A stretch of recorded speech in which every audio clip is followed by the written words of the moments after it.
பணித்துளிகள் 17வது மூலோபதேசமான ஆவிக்குரிய வரங்களும் ஊழியங்களும் ஜூலை 22, 2024. சேர்ந்து பணியாற்றுதல். அவர் மூலமாய் உங்களுக்கு அளிக்கப்பட்ட தேவ கிருபைக்காக நான் உங்களை குறித்து எப்பொழுதும் என் தேவனை ஸ்தோத்தரிக்கிறேன். அப்படியே நீங்கள் யாதொரு வரத்திலும் குறைவில்லாதவர்களாய் நம்முடைய கர்த்தராகிய இயேசு கிறிஸ்து வெளிப்படுவதற்கு காத்திருக்கிறீர்கள். 1 கொரிந்தியர் 1:4-7. சரியானதை சரியான நேரத்துல சரியான இடத்துல செய்யறவங்க உங்க திருச்சபையில இருப்பாங்க. உங்க சபையில பாடகர் குழு இருந்தா இந்த உண்மையை தெளிவாக அறிந்திருப்பீங்க. ஒருவருக்கொருவர் இணக்கமாக செயல்பட்டு தேவனுக்கு துதியை செலுத்துவது நிச்சயமாக ஒரு ஆவிக்குரிய வரத்தின் வெளிப்பாடாகும்.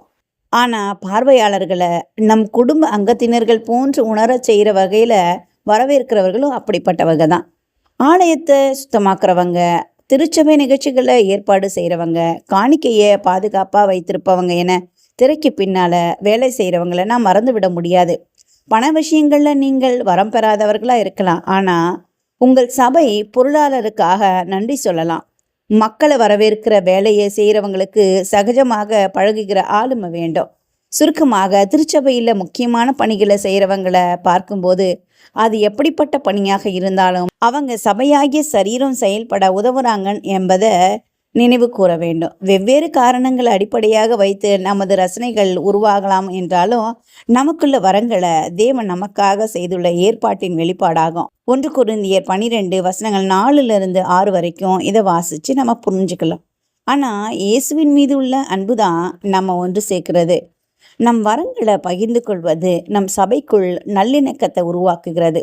விரைவில் நாம் பார்க்க போவது போல பரலோகத்திற்குள்ளும் இணக்கத்தை உண்டாக்குகிறது. இன்றைய செயலில் காட்டுங்கள். இந்த ஓய்வு நாளில் சில நிமிடங்கள் செலவிட்டு எத்தனை விதமான வரங்கள் உங்கள் திருச்சபையில் உள்ளன என்பதை கவனியுங்க.